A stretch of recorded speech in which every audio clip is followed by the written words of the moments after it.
नाना पाटेकर मराठी आणि हिंदी चित्रपटसृष्टीतला भारदस्त आवाज आणि अभिनयाचा बादशाह। नानांनी विजया मेहता यांच्या नाटकातून अभिनय क्षेत्राला प्रवेश केला। नंतर थेट बॉलिवूडमध्ये आपली ओळख निर्माण केली। 75 वर्षाचा हा महानायक एकेकाळी टांगा चालवत होते, बरं तेही जेजुरीत। काय होतं हे प्रकरण जाणून घेऊया या व्हिडिओमध्ये। नमस्कार, मी श्रद्धा, तुम्ही पाहत आहात वेद मराठी मनाचा। नाना पाटेकर यांचे पुरुष हे नाटक अक्षरशः प्रेक्षकांनी उचलून धरलं होतं। पुरुष या नाटकामुळे नानांना प्रसिद्धी मिळाली। या नाटकाचे मराठीनंतर हिंदीत बरेच प्रयोग झाले, त्यामुळे मराठीत प्रसिद्ध असलेले नाना आता हिंदी बोलणाऱ्या लोकांमध्ये तेवढेच प्रसिद्ध झाले होते। नानांचा चित्रपट सृष्टीत प्रवेश झाला तो गड जेजुरी या चित्रपटाच्या निमित्ताने। हा चित्रपट काही कारणाने प्रदर्शित झाला नाही।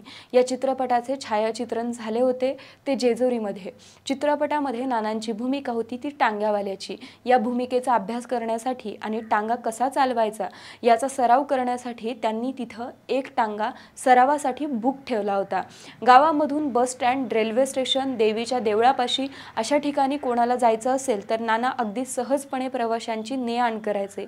नानांचा वेश अगदी टांग्यावाल्यासारखा असायचा, त्यामुळे त्यांना कोणीही ओळखू शकलं नाही। प्रवाशांची नियमित ने-आण करताना नाना पैसे मात्र बजावून घ्यायचे।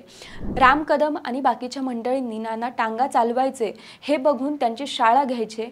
नानांच्या टांगेवाल्याच्या भूमिकेत एवढा जीव ओतला होता की त्यांचं एकेकाळी टांगेवाल्यासारखं राहणं, बोलणं आणि खाणं हे झालं होतं। काही कारणामुळे हा सिनेमा प्रदर्शित झाला नाही, पण या सिनेमातल्या टांगेवाल्याची भूमिकेसाठी महिनाभर नाना जेजुरीत टांगा चालवत होते।